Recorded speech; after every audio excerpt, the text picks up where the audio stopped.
Best song ever. Yeah. Public domain music. Public domain music, can't beat it. Do you know what do you know how you found that? It was off the site we have. I forget the name of it Okay. though. They've changed and revamped it, so probably can't find it anymore. So it's rare. It's fun. Now nothing ever, once it's in public domain, nothing ever goes, becomes private again or copyrighted again, does it? Well, I don't know. There may be some things that if it expires, they can file it again. I don't know. But really, that's probably not technically public domain because the site you do pay a subscription for. Oh, okay. But once you pay for that, you can use the music however you want. Oh, okay. So that's a lot of films and stuff where they get their music. Unless Okay. it's a major production and hire someone. These are the important questions that the audience tunes in to find out about. They're like, what is this show? Are they going to analyze the legal things behind the public domain? And what?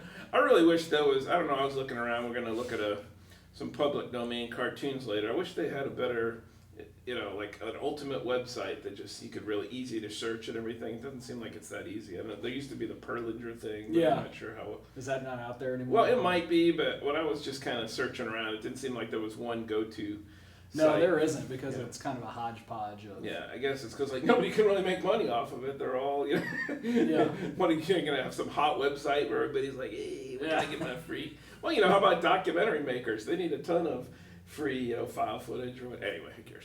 Yeah. All right. Speaking of something that won't go into the public domain for like 1,000 years, I guess. Avengers Endgame was the Avengers Endgame. So I know everyone's freaking out.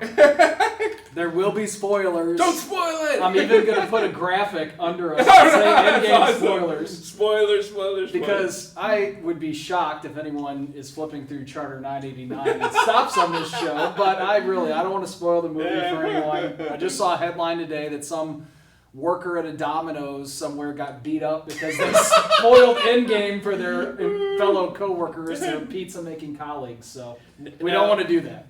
Now, I know somebody online who posted, a Facebook friend, who posted a sort of rant against Disney, and the rant was basically to the effect of, stop trying to terrify people with your anti-spoiler rhetoric or whatever. Like he was saying that was really their huge marketing strategy as a way to get everybody to see it the first weekend because they were so afraid they'd get. And I'll admit, I was a little fearful of it. I was like, it didn't even occur to me to wait past the first weekend. That's why I said I got a hold of you. I'm like, we got to see this the first weekend. Also, I'm going out of town this next weekend, so it's like I can't be out of town and go 2 weeks without seeing this. Yeah. So it's like, but did you really need Disney to make you afraid of that? No. And I don't even remember seeing any kind of thing like any PSAs like don't spoil or any kind of commercials say. Even the commercials we saw, I don't remember seeing something like whatever you do, don't spoil this movie. So maybe it was like more in the promos or like the interviews and such. Yeah. They clearly all the actors are like, we can't tell you anything about the movie. So I think it was more that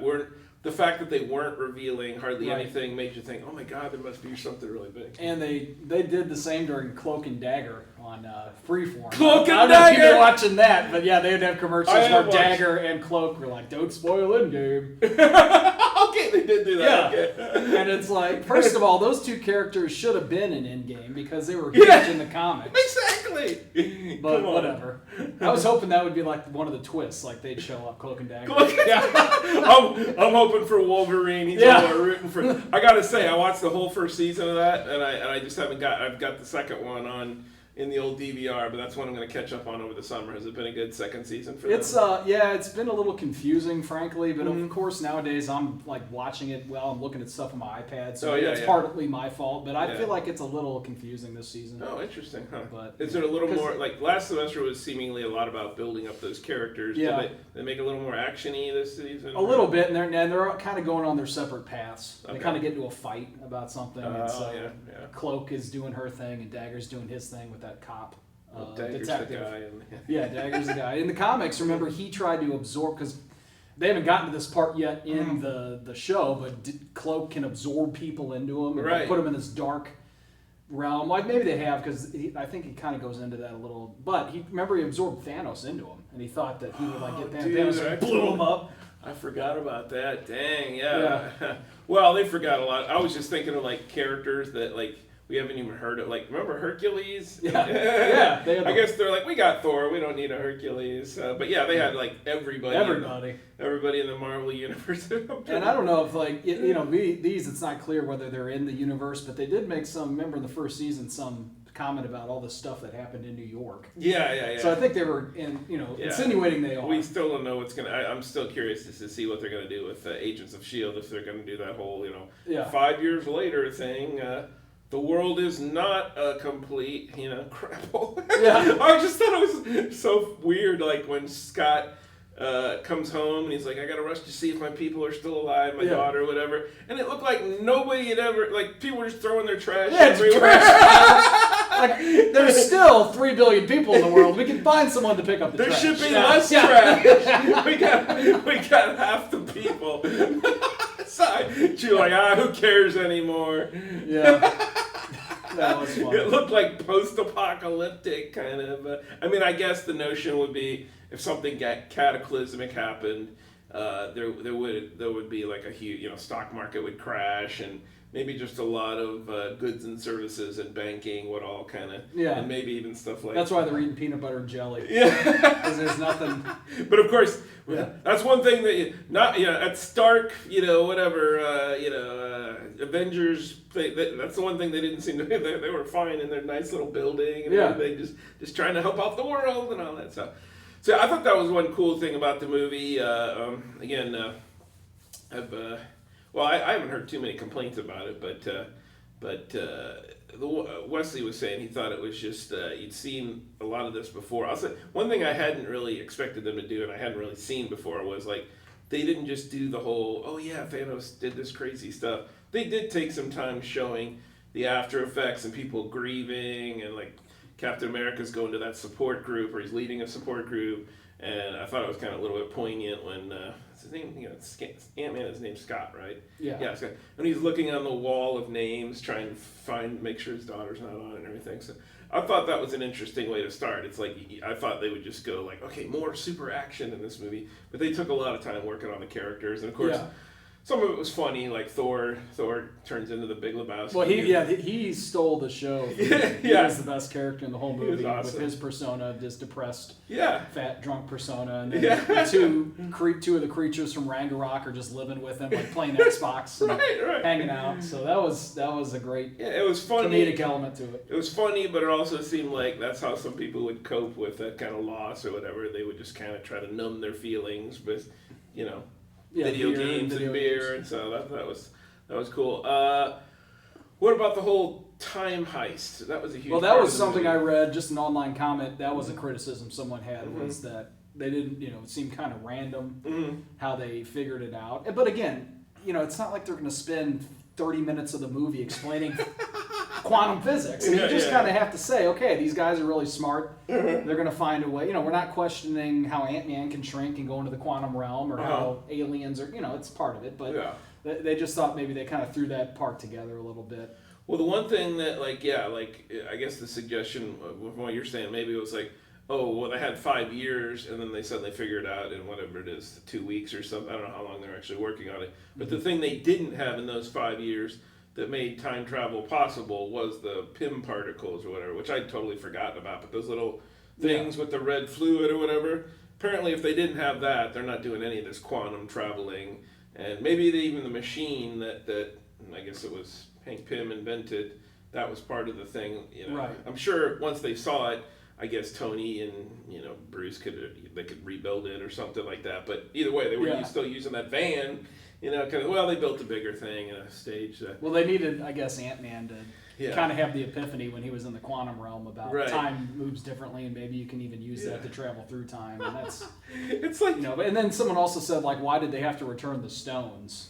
And and like I think you pointed this out, where you got to get the stones back and not change anything, but yet Captain America goes back and lives a totally different life, marrying Agent Carter, and then he just happens to show up at that same time. Like, I remember the exact day and time that they were there and sent me back. Right? I mean, how did he get back there? Did he rent a car and drive? And he didn't even show up at the location when he's like, I'm going to be over here just to surprise him. So I don't know. I honestly would like to know if there's writers or in the writers' room or whatever, if anybody's asking these questions, or if they just go, screw it, let's just do this. Like again, we talked about Iron Man suddenly having the.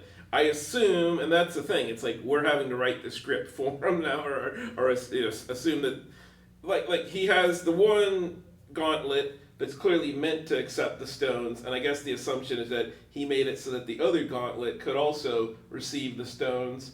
And the stones don't really, I guess they have a willing vessel. They don't really care. So he gets the one gauntlet near Thanos' gauntlet and just sucked them right off the thing there.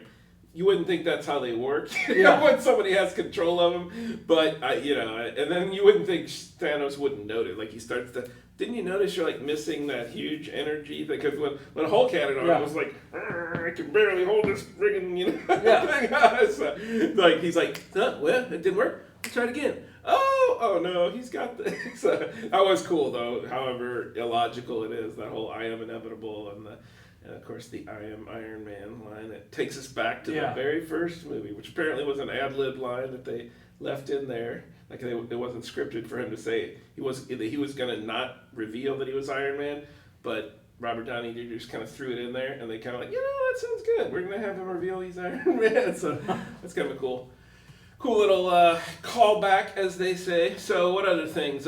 My one complaint, or the one thing that puts Infinity Gauntlet still above this one, is just that at the end of the day, I really like the spectacle of these movies. So I like all the crazy action they had in the first one, and there's a significant amount in the second one. There just isn't as much. So I guess I'd just say I enjoyed it in a different way. It was a lot funnier, I thought. And again, maybe just more about sort of the pathos of the characters, and then a cool, rousing finish. But I still like Infinity War just a little bit better. So. Yeah. And I heard. Oh, go ahead. Well, I would have liked to see like when he brought everyone back. How did they did they just appear? Did like all the dust like go backwards and they reformed? They didn't show. Well, that was the other thing. Is like, wouldn't it have been funny if like, they all came back naked or something? Yeah. Did you say now when they come back, I want to make sure they have clothes too. I don't want to see a bunch of naked people all over the planet. Yeah, that would be just. I don't know how that even like. You sort of have to make a wish that they not only come back, but they have like. What about the people in the plane? Remember that one plane crash or whatever? What do they do? Just sort of like the plane already crashed. So where do the people appear? In the middle of the sky. So again, we shouldn't. These movies don't usually get into those little details, but I like that he tried to bring old. I still don't know if it makes sense that he can't bring, Black Widow back. Like again, she's just another person who's dead. When they start saying stuff like, well, I think that one, since because she connected to the soul. Yeah, stone. when you get the soul, that one was directly connected to the stone, so that probably would be the reason there. There was another lot. So what do you remember when Thanos first meets? It's the Red Skull, who's whatever his incarnation he is now, is in charge of the Soul Stone. Didn't he say to Thanos that to get this Soul Stone, you have to sacrifice the thing you love the most? Wasn't that the deal? Or is it just you have to sacrifice something you love? I don't remember. Because if it's the thing you love the most, these two aren't like, he loves his wife more than he loves Scarlet, Black Widow, right? And I never got a sense that I knew she cared about him, but I didn't know she loved him. So maybe it was just this whole, and maybe it's like the thing you love the most that happens to be nearby or something. Yeah, I don't know. That's just this one thing that occurred to me, but that I do think. I mean, I've talked about a friend of mine who's she says she's pretty salty about this whole thing, and I get it. I don't know. Is there a character that they could have killed off? I mean, I guess not. Is there anybody they could have killed off? Like you would have felt worse about it, like you would have been bummed or whatever. They like, oh no, not Rocket Raccoon or something. I really love that little critter. Yeah, he's great. Not really. Yeah. It's no. But we have my friend. She writes fan fiction and whatnot, so she's really invested in the character. I'm trying to think of like because honestly, part of me thinks that's always something that I thought comic books were a little bit lacking in. They'd have these fights like month after month. You're reading he's fighting Dr. Octopus. They'd have huge conflicts, cosmic conflicts, and you rarely got anybody who actually died at all. You know? So and also And that's the one thing I really liked about Captain Marvel was in so many of these movies and the comics, these two beings just fight. And then, it's almost like the Peter Griffin and the chicken fighting, and that's kind of what they make fun of. And then she comes in and just goes through these ships like they're tissue paper and blows them all up. And then she did the same thing to Thanos' ship, which was cool. So that's, just kind of, and she didn't, and then I know some people were saying, like, I'm shocked she didn't play such a big role in the movie. And actually, I'm not, and I'm glad they, that was probably their plan. Like the original, and we kind of saw that at the end of Infinity War. Kind of the original team was what was left, and you had Rocket Raccoon and Nebula in there, but they're the ones who really, played the big role in the movie. And she played a somewhat of a role, but it wasn't it wasn't like, I think everyone thought she was going to come in and kill Thanos. Didn't happen. But she did take a good shot at him. It's sort of like at the end you thought, oh, she's going to be the one to finally rip that gauntlet off or whatever. And, she slowed him down and whatnot. So there was... No, I thought she was well used. I mean, if you wanted her to be part of the whole core team that, flies around or whatever. And again, I don't know how they decide those things. Like, who's like, okay, we got to have Rocket Raccoon in there. And Nebula was to me the biggest surprise. I would not have guessed that, a minor character in the first Galaxy of the Guardians of the Galaxy would eventually become such a fairly major character. And the way she tied, I guess they just needed a way to tie the past into the present. Yeah, well, that's something they definitely didn't think about, sending her back, and then he was able to see through her memory chip or eye, whatever you call it. Right. That was a clever thing too, because when you kill off the super bad guy, come on, Wesley, you didn't see that coming, did you? When they got him so quick. When they chopped his head off. Yeah, right at the beginning of the movie, you're like, oh, Thanos is dead. Now what's going to happen? Like, what did you do? And he's like, I aimed for the head. So honestly was going, oh my God, I know they're going to do this time heist thing, but sure, there is going to be another big bad in this movie, right? And that didn't even occur. I mean, I guess it sort of occurred to me maybe they'd bring Thanos back in some way, but I thought that was really clever to have him just like, oh, okay, I can do time travel too. I don't know, again, this is getting into the whole trying to figure out goofy sci-fi stuff that probably doesn't make sense in the first place, but I can see how he got to the present. He used the little Pym particles or whatever. I didn't really see how, like, Gamora, I thought it was only one person could travel with that stuff, but maybe there was enough fluid left that, because he traveled with the past. That's how they brought Gamora back, is that they both traveled from the past, and then presumably all his army, he just summoned them in the present. He didn't travel with his whole army. He came back with the ship too, didn't they? Didn't they fly that ship through the whole? Yeah, I don't know. Was there like wormhole or whatever? I don't know if that was like a wormhole, like they traveled from some other sector of space. Are you saying that you think that was a time wormhole or whatever? I thought. Well, yeah, because I don't remember. By that time I had to pee really bad. Yeah, so. Dude. You left it like, oh my God. I had to. And you got back just in time, and I was like, he's about to miss like one of the coolest action I scenes. thought that there had to be a little downtime. A little when they come back and everything got blown up. I'm like, this was probably the time that there's a minute or two that I can miss. So. No, you got back just in time. I laughed, I cried, I urinated. It was epic. It was epic. Yeah, that was one of those. I don't know if it was all the salt I consumed in my giant. Yeah, I'm surprised you didn't even go after we left. I'm like, how's this dude? Yeah, I think it was I I went right before, and then I think the salt probably absorbed it. Or I should have eaten more popcorn. Dang it. You had some snack you brought? Yeah, it was my Nutrisystem popcorn. Nutrisystem popcorn. Oh yeah, that's got to be healthier. I guess. Just smaller portions. They give you this much instead of not a barrel. Yeah. I was even thinking I didn't go for the refill afterwards. I think I've had. Usually I do that, and I like putting in a Tupperware thing. Yeah. So two pretty. I am actually going to see it again this weekend. So cool. It's always disappointing to me if I like a superhero movie, but I don't really care. And I'm like, if I see it again, okay. And sometimes, I'd wait till the $5 show. We don't have that anymore. Like Shazam, thought it was good. Got a lot of yucks. But I just, for some reason, I don't need to see it again. I think it was just that the superhero-y stuff isn't super exciting. It's okay. It's not super exciting. But it's really good as a comedy. So Captain Marvel, I was the same way. But after seeing this movie, I'm kind of like, I do like Captain Marvel's appearance in this movie. So maybe I should see that movie a second time in the theater. So. But now we see where they go from here. I mean, we know there's another Spider-Man. We know there'll be another Guardians with Thor, presumably. Yeah, that's kind of cool that I guess that's been kept under wraps, huh? We didn't know that. Not that I never knew that.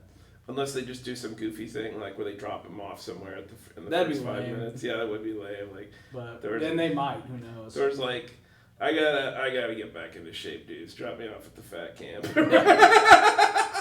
Well, I mean, where else is he gonna go? You know, Asgard's gone. Yeah, there's right? no. I mean, everyone's dead. And he clearly gave up the whole, like, he had some kind of weird kingdom on Earth kind of thing, and wherever it was, Nova Scotia or something. Yeah. And he's like, you got this, Valkyrie. You're a better leader than me, even though we've never seen you lead anything before. I guess she's been in charge of the village. Well, So that was. By the way, the other big. I thought it was like amazing. Like, one weekend and you have like two of the hugest pop culture spectacles.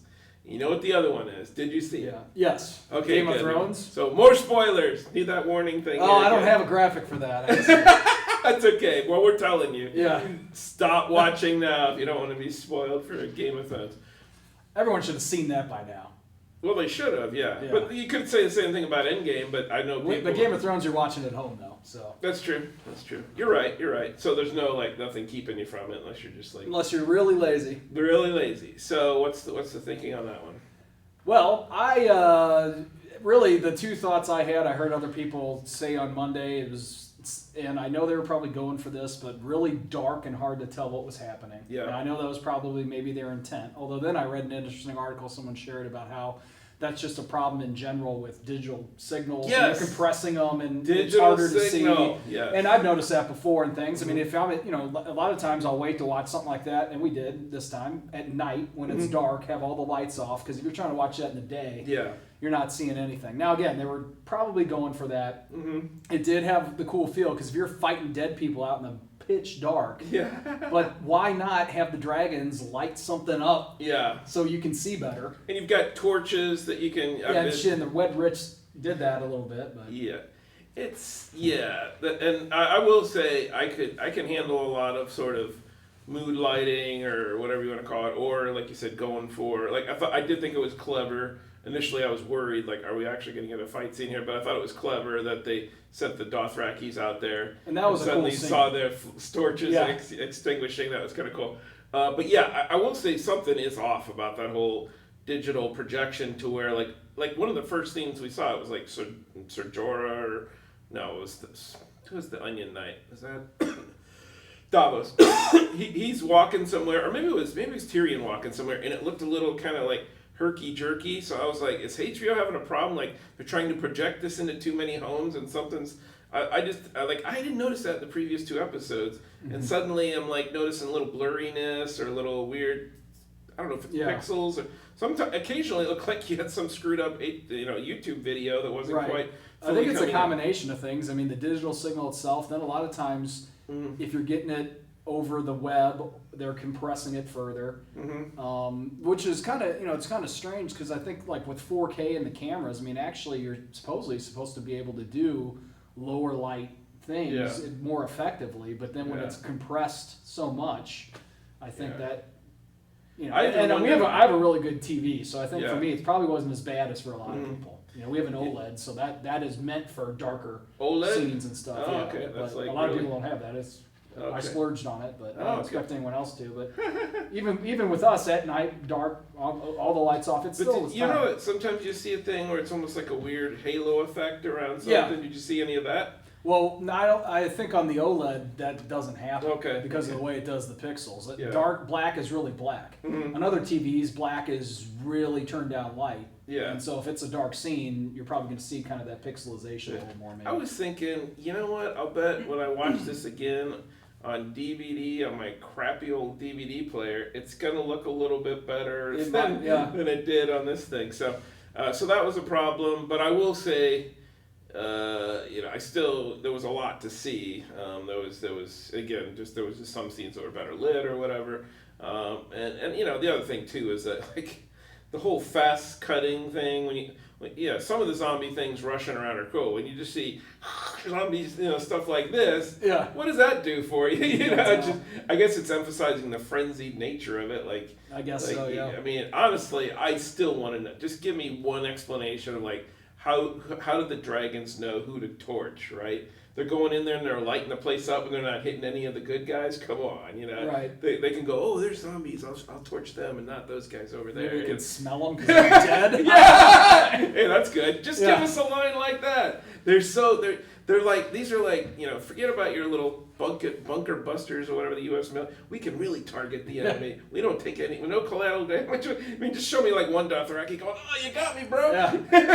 But so I thought you could when you know, again, maybe it got lighter as it went on once they got inside the castle, but I thought there was enough to see to go, whoa, you know, there was I thought there was a lot of cool things, and of course you know, they do a head fake every once in a while. You're thinking, oh wait, like no way is the Night King gonna be taken. And I heard some people complain about that. But That was the second thing that people complained about was. Did you think that happened too quickly? Or were you like, oh? I was surprised they killed him off then and not like the last episode. But at the same time, I'm not like, I don't mind that necessarily. Yeah, it was just so out of the blue, and then people were saying, you know, just a second. And again, I guess you're watching the time of the episode doesn't mean that's the time it's happening. You know, Right. for us on the couch versus there, but you know, like she was in the castle running from all the zombies, and all of a sudden then she's right there. Yeah. In the garden. Yeah. Out of nowhere, and people were like, "How did she get the air? Like, was there a trampoline? Like, how did she get so high? I don't know. She's a trained warrior. I don't, you know." Yeah. She threw down some little thing and she jumped on top. Yeah, I honestly don't know where she came from. I'm like, I think that it would have been nice to have just one bridging scene from her leaving the castle and running toward there, just to say, okay. But then I guess they would ruin the surprise. They wanted the surprise, So that's one of those like, if you explain it, then it's not gonna work, and who even knows like where she came from. I mean, it was kind of cool. I mean, she is the man of many faces. They're in the shadows. Oh yeah, she could have been one of those. Well, that's what someone speculated on the radio. I was listening to it, and they were on that 590 show. They were going. That one guy was so mad about everything. Like, why didn't they just put the dragons there and have them act as like guns to just shoot the fire? So was that the plan they had? Was like they were gonna engage the enemy, but they were gonna hide Bran in the Godswood. And then the notion was when the Night King goes over to get Bran, they were going to have the dragons light him up. Was that the? Well, I don't remember.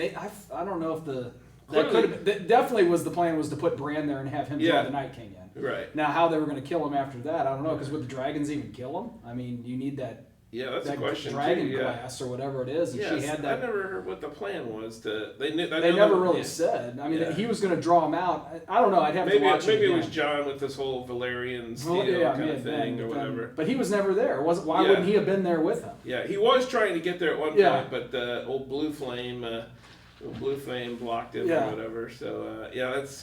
But I think what someone speculated on the show on that 590 show was that she.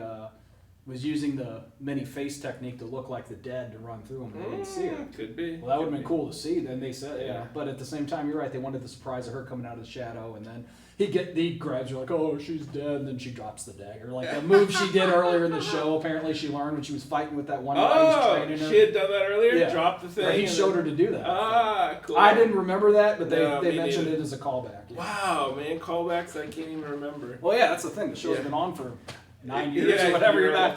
I know some people say, I went and watched the whole thing again. Like, I'm glad you have the time. Yeah, I don't. I just don't. If it was airing like in August, and you're like, okay, you got the whole summer to prepare. Plus, there's so much news. Like, I can't watch Endgame. Got to watch 9 episodes. You're watching Endgame? No way. I got to put in the time watching the. Yeah, I don't know. It's funny because like, is there any show like my brother will rewatch long shows, even things he's watched the entire thing twice before. He'll watch the whole thing again. I can't think of any show that I'll watch the whole thing again. I thought about it with X-Files, thought about Supernatural, but I'm just like, no. I want to do it with Lost. I thought about that too. Yeah. Thought about that. It's like, it probably holds together a lot better when you just binge it all in one shot. Watching it over week to week was tough, but. So I like it kind of reminds me of like the way they took out Sir Joffrey. Well, no, it's not Sir Joffrey, just Joffrey, King Joffrey. I mean, because the problem with all these other shows, sci-fi fantasy shows, Flash has this huge problem. I'm sure Arrow has it, although I don't watch it. Supergirl, blah, blah, blah. They set up the big bad early in the season. Negan, great example. And then there's no way this character is going down until the very last episode. Right. So every time Rick gets close and he's like, I got you now, Negan, he's suddenly going to not be good at shooting. Because what else? Yeah, what other story do they have to tell? Right, Here they still have the hey, Circe. look, And Negan just got shot in the back, and it's all over for Negan. So yeah, I guess part of the thing is if they set up other people who can be the new big bad or whatever. But I just thought the Night King was the ultimate. I guess we should have known that he wasn't, because he just never said anything. So it's not like he's Negan or anything. But he's like, oh yeah, you just killed all my guys? I'll raise mine and yours back to life, and now they're all surfing. Well, I saw that coming too, like all those people going to hide in the crypt. I'm like, is that a good idea? There are dead bodies down there, right? I mean, somebody was again, like, I love how, like you said, you hear all these other commentaries. Something I didn't even know, but somebody claimed that there shouldn't be a bunch of bodies in the crypt because the Starks apparently burned their bodies. That's what I thought. Yeah. So that didn't make any sense. Was it just like some people we buried here that they forgot weren't part of the Starks or something? So yeah, of course I was waiting for old what's his name, Ned Stark, to come back, zombie Ned Stark to come back and go, hey, I'm back, baby. Hold his head. The one thing I can't abide at this point is, like, I hope this episode closes the book forever on the friggin' Hound's, pyrophobia, whatever you call it. Yeah. How many times have we seen this guy in a battle and somebody lights a match or something? He's like, ah!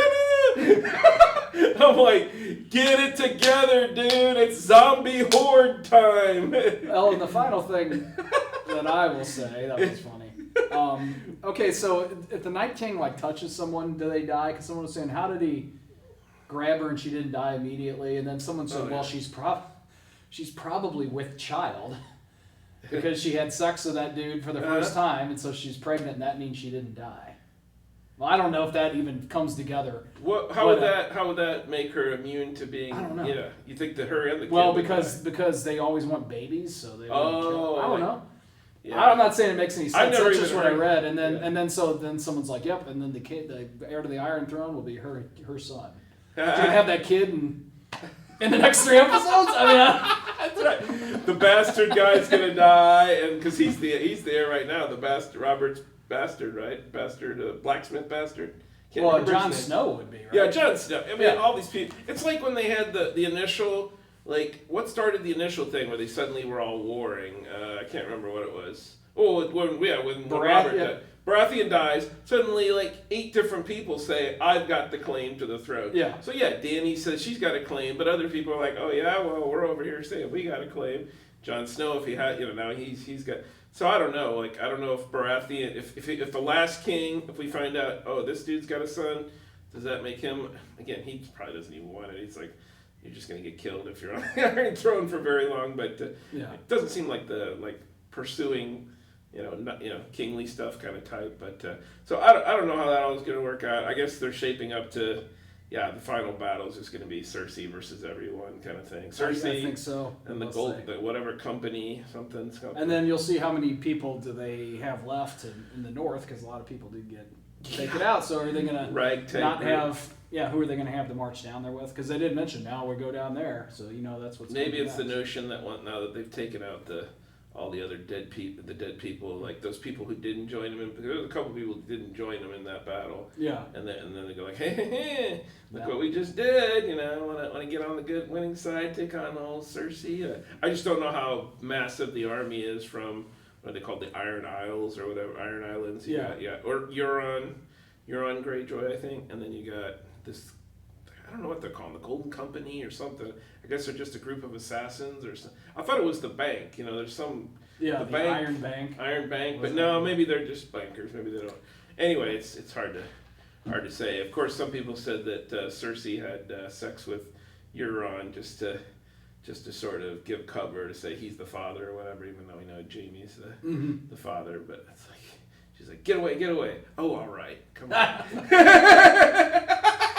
That dude is like, he is so dead. It's like, if anybody is not going to make it to the end, it's Euron Greyjoy. That much I know.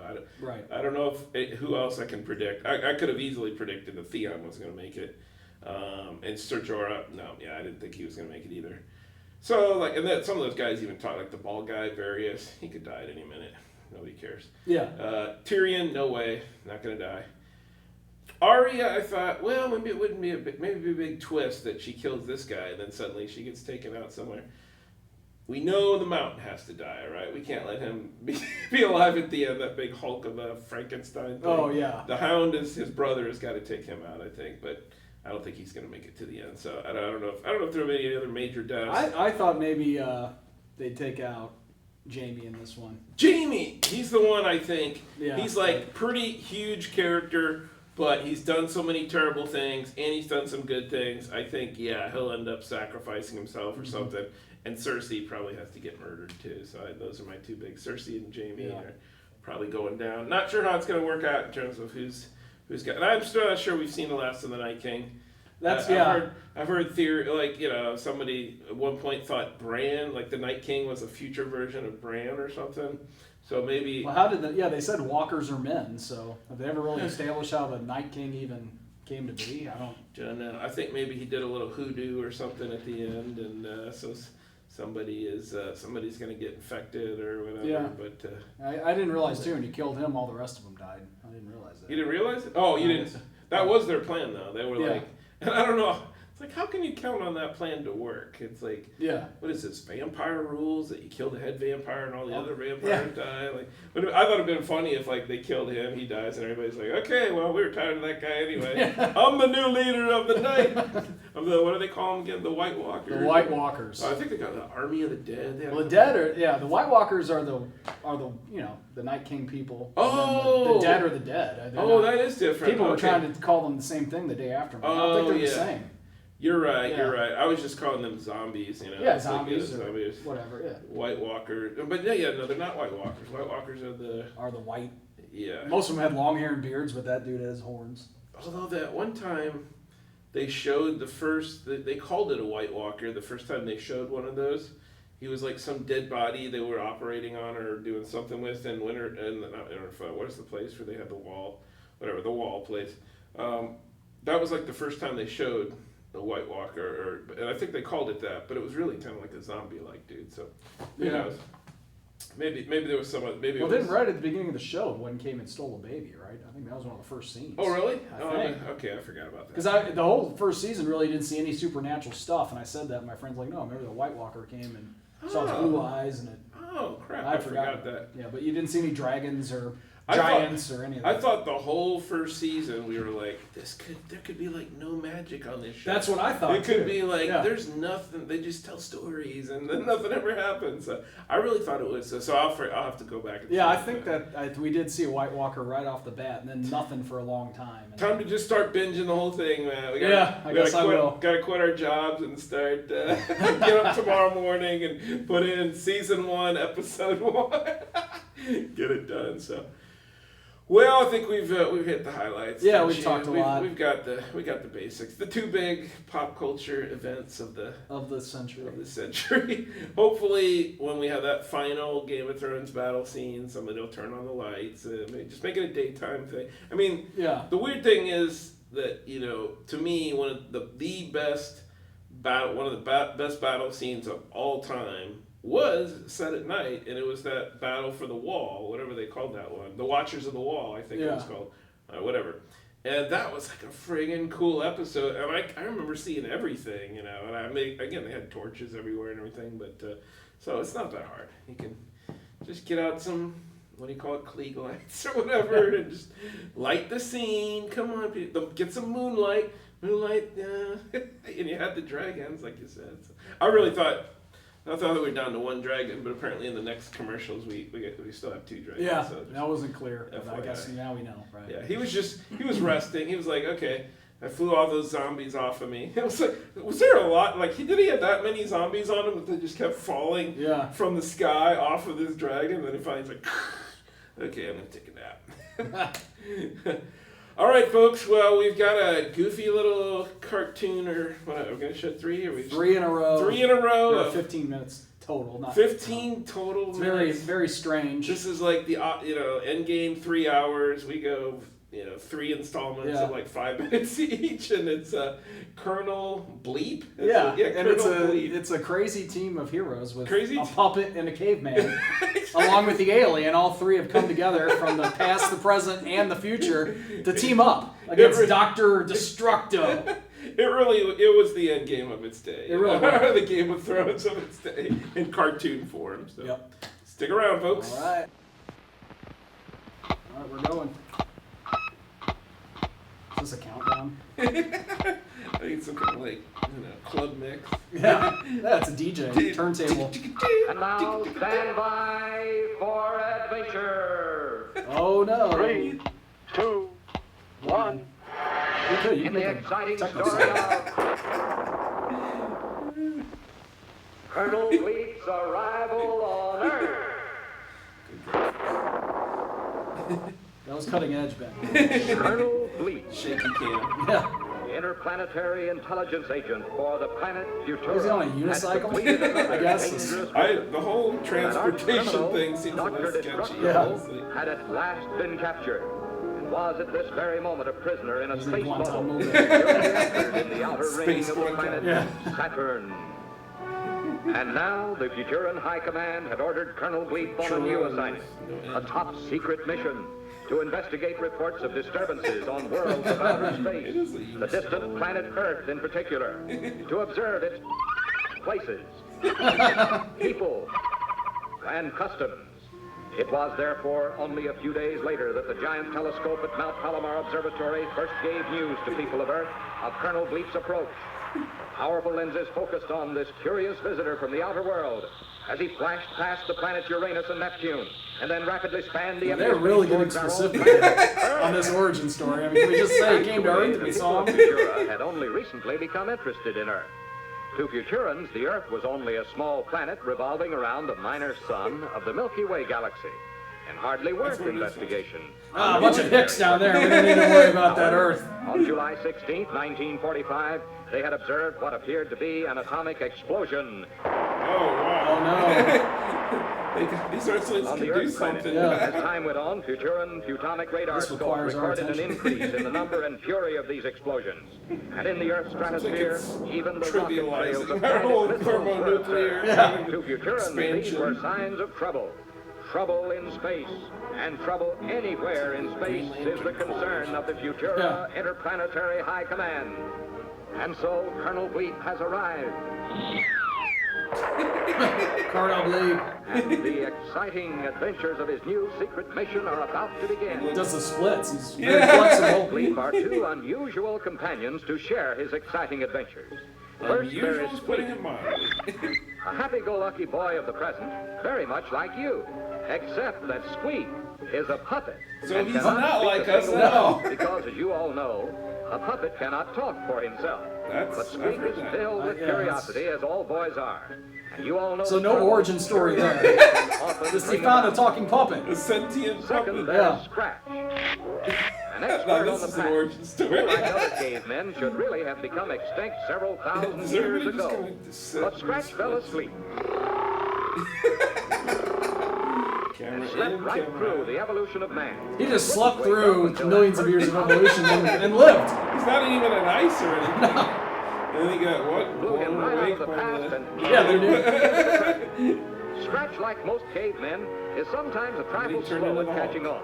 But when danger threatens, Bleep and Squeak can depend on quick action from Scratch and his trusty club. As they shall see. So can here fly, they too. are, 3 very strange companions. So to recap, Colonel Bleep Yep. of the future, Squeak of the Squeak present, of the present, and Scratch of the distant because during this past. time, talking puppets Together is they the present, travel and up, then down, backwards or forwards. Colonel Bleep, was he really from the future? It seemed to be like he was from the present. He just came from another planet. As they fight Galaxy to far, maintain far right and justice throughout the vast galaxies of the world. I would love to be in this pitch meeting. Here we go Back again. to this. I gotta say this is a good intro. I like it. And now stand by for adventure. 3, 2, 1. In the exciting story of the Invisible Gorilla. That's a great thing to do with the title. Yeah. Just imagine coconut pie every single day. It all began It can't when be Colonel bad Bleep for you. discovered a secret way to make a powerful rocket fuel The story of the from invisible coconut milk. gorilla segues into And coconut every pie. nut the Colonel drained for It's all milk they're gonna get also to. contained Making rocket makings fuel out of for a coconuts. scrumptious But there's some pie left over, for so we can make and pie. scratch. That's right. Jug after jug really of don't. fresh coconut These guys light are like- fuel now lines Is the he posing shelves for of like a model? And with 00 Island's big supply of coconuts, 0, 0, the Colonel was sure his space scooter squadron would never be grounded for lack of this super fuel. But unknown to Bleep, the wicked Dr. Destructo had somehow learned of the Colonel's discovery. Dr. Destructo? Already, Dr. the evil doctor How did he has break out thought of up a space plan for jail? destroying Maybe we missed an episode. every Yeah, you're right, we single kinda coconut Yeah. on the island. His secret weapon Gorilla is Drive. Grizzle, I know it's Grizzle. the trained gorilla, the hungriest coconut-eating beast in the No, we're good. whole wide universe. Yeah. For 7 days, Grizzle has not been fed. And for 7 days, the Interruption of starving gorilla has dreamed of nothing but his favorite food, coconuts. Thousands and thousands of luscious, It sweet all coconuts. connects.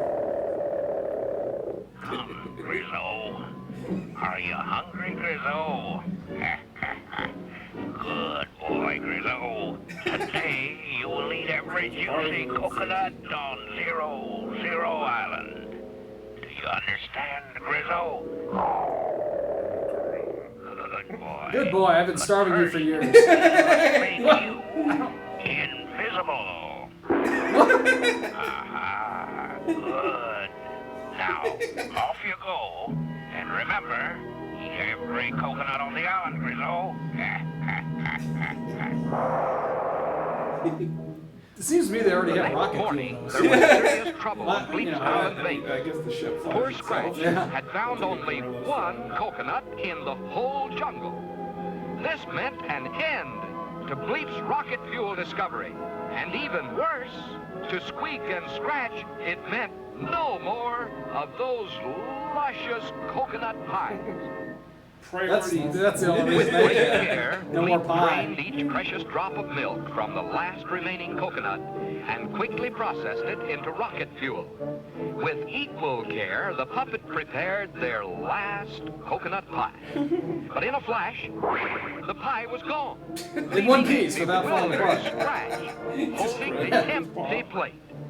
Sure that the caveman had greedily eaten the whole pie himself, the Colonel ordered Scratch to sit in the corner and Time out for the caveman. until the clock Still chimes have one of two. those beanies on. While the obedient Scratch sat perfectly He's millions still, of years old and serving you're out treating his him like a punishment, child. How Bleep and insulting. Squeak were unaware that an invisible gorilla was the real thief. Well, who would have thunk Then it? Yeah, come on. Grizzle struck again. Still, the caveman sat in motionless silence, faithfully following Bleep's unfortunate He's a good kid, command. man. He can get up. Now, all this activity had given Grizzle a powerful appetite, and he sped off at once to Bleep's laboratory workshop, where he smelled the delicious aroma of coconut milk. So this guy does have At a lot that very of moment. coconut stuff left in him. Scratch's punishment ended, and the caveman arrived on the scene just in time to see the hungry Grizzle guzzle down. Oh, we jug drink things that goes after down jug into our of feet and Bleep's legs. I didn't realize. bubbling rocket fuel. That's how it works for space gorillas. Blinked and all. So this was the culprit that So he's not caused all invisible the if he trouble. drinks a bunch of coconut milk. Fills his whole Yeah. body. The caveman strikes back. Oh, Oh, because he's full of fuel? Yeah, and you light his tail like a wick, and he's a rocket now. Flaming Shoots arrow off. back to his wicked master. And he just goes right back to the castle. And blows it up. Yes, There was Scratch GPS has in saved the the day. coconut So, for faithful obedience milk. A job well and done. heroic service, Bleep promised him a reward. Well, good. At least he And apologized. what prize do you think the caveman What do you think it'll chose? be? Why, a delicious Cherry pie. Oh, coconut pie. Of course. And he has diabetes.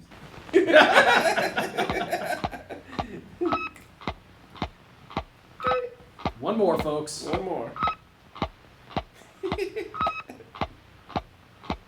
And now stand by 3, for adventure. 3, 2, 1. In the exciting story of War in Robotland. This is wonderful 00 Island, Colonel Bleep's great headquarters here on Earth. Why do they have it Now as frozen? twilight sinks, the lights in Scratch's cave, Yeah. Squeak's cozy cottage, and the Colonel's laboratory blink off for the night. Silently, the powerful radar scope scans the darkened skies, ready to signal the outbreak of trouble anywhere in space. There it is. Red alert. Simulate Red Earth alert. sounds. Scramble. Colonel Bleep, Squeak, and Scratch are off again. So how do the other two Trouble fly? indeed on the distant I mean, now they're holding on to them, but before they weren't. I guess they don't He need. gave him like Here Air is a either. strange Legion world of flight. mechanical Yeah. men, ruled by the master robot, Romax. From his closely guarded It's like tower, a post-apocalyptic Romax Terminator. guides the movement This is where of Terminator robot got their workers idea. below. Exactly. In this Machines. giant factory, the mechanical men First, of you know, Robot scenes Land are messing with skillfully everything. build the great machines needed for the peaceful progress of the universe. So we get all our trucks and cranes from Robot. Disguised as a friendly This robot, is really the like wicked foretelling our Dr. future. Destructo has entered driverless the car. guarded tower. He pulls the switch at of McDonald's. the master machine, and instantly all work is stopped. Then, quickly, with a mysterious power of his own, the evil doctor starts the robots again, working faster than ever before. Pumping it. But now, instead of building machines for Ultron, peace, damn it. the factories rapidly grind out a deadly fleet of powerful space tanks, Tanks. which Destructo plans to use to conquer the universe. Those evil eyes. Arriving at last, Colonel Bleep quickly orders Squeak and Scratch to dash for cover on the ground below, while Bleep So why did he even prepares bring to you face two with him? Destructo's mighty armada cover. Just a bun. alone. The power-mad doctor orders the attack. What? Are we attacking here? The mighty colonel stands his ground. This guy's like a Silver Surfer. It's just like Captain Marvel, just destroys Yeah. nothing. Destructo steps up the pace.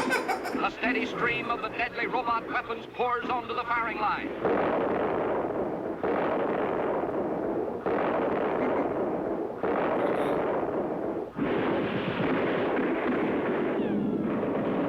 This is where we're getting to those endgame level CGI.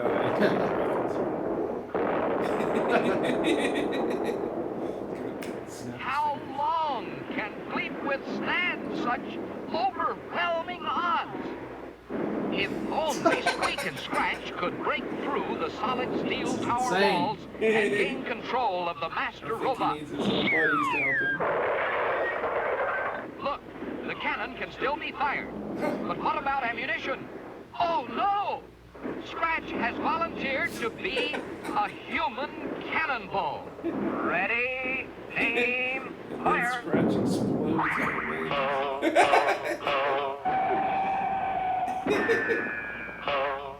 What was he listening for? To land?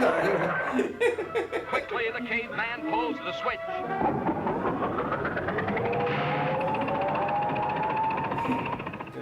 Romex once again resumes command of Robot Land. Destructo's power is broken. Now the deadly stream of robot weapons zeroes in on the I don't know. It said he like disguised himself as well. okay. I don't know how though. He can dodge all those bullets. Scrambles for his very life. Yes, once again, Colonel Bleep and his friends save the people of space from sure destruction. That's a throwback, though. And while the brave Scratch may sometimes act a little dumb, this was one day when the caveman really used his head. And now he has CTE.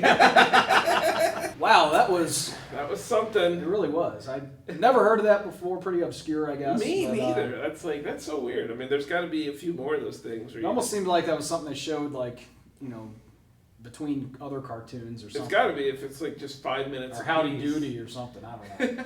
It was weird. Maybe it was like a pre-movie kind of thing. Let's just watch some Could be. acid trip kind of cartoon or whatnot. But yeah, it's really. I'm kind of surprised. I mean, because there's enough artistry there that you'd think this would be remembered a little bit more or something. I don't know. Really cool. No dialogue. I mean, just a narrator. Yeah. None of the characters. Heavy narration. Yeah. None of the characters talked, so maybe that was their downfall. They didn't really develop the characters enough. They just let the narrator do it all. Yeah. Yeah, that's pretty cool. I was looking around for things in the. Doesn't seem like there's a lot of superhero like type cartoons. I know not really old Superman cartoons are in some of those are in the public domain, but I guess they didn't even make Batman cartoons way back in the day. You know, I don't recall. No, ever I think seeing- the first, some of the, I'm probably that show with Adam West. I think may you're have been right. the First, Yeah, and I couldn't video like Batman. Marvel doesn't have anything. Like not real. They have some public domain characters I looked up, but I don't Yeah. think there were ever cartoons made of them. Right. Yeah. So some of the So- characters go into public domain, but that'd be interesting to just pull some weird public domain character off the scrap heap and go, okay, I'm going to make a comic book in 2019 about Spring Man or whatever the heck it's called. So that one weird thing about like talking about obscure characters, or just like I'm always fascinated with like who's going to be the next person to get a movie, right? Captain Marvel, like when Infinity War ended, end credits, and the Captain Marvel scene appeared, I did not recognize that symbol on Nick Fury's little transmitter thing. Did you recognize No. it? Okay. No. So I had to Google that and everything. But you know, the at least that character had been around in recent years, that version of, I just knew the old Captain Marvel, but they died of cancer. I don't think they're ever going to do that story in the movie. Just watch a character, superhero, die from cancer. So I was like, did we need another Hellboy movie? Did that have to happen? I don't think so. And I was like, really, Plastic Man should have gotten a movie before we did a third Hellboy movie. Plastic Man, it would just be funny, right? You could do that, or Firestorm. I go, these are DC guys here, but there's got to be some Marvel ones too. Hercules, just do the Marvel version of Hercules. He's okay. Probably any other, there's like 3 or 4 other Defenders we haven't seen.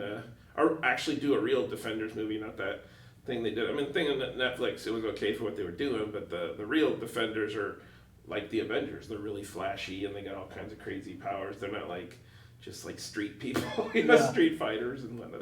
They got a gargoyle guy. They got one guy called Son of Satan or something. It'd be really cool. So I don't know. It just seems weird that so many other maybe it was just that the other 2 Hellboys had established, like they'd made some money and then like let's go back to that well. I don't know why they didn't bring Guillermo del Toro back though. If you're gonna have him and Ron Perlman too. Yeah, it's like, I don't know. But I heard it sucked. So I didn't see it. it was no Colonel Bleep, that's for sure. No, Dang it, that should be the next big project. exactly. The live action Colonel Bleep. Live action Colonel Bleep. Right after you see Lion King and Aladdin, we're gonna see the Colonel Bleep thing, and he's gonna talk this time. Yeah. What's his name? Scratch is gonna say something, and Squeak is gonna have dialogue. So we're gonna write this. It's gonna happen. So. All right. But thanks for joining us, folks. Have a great summer. See some movies. Have a good one. And until next time, keep popping, Colonel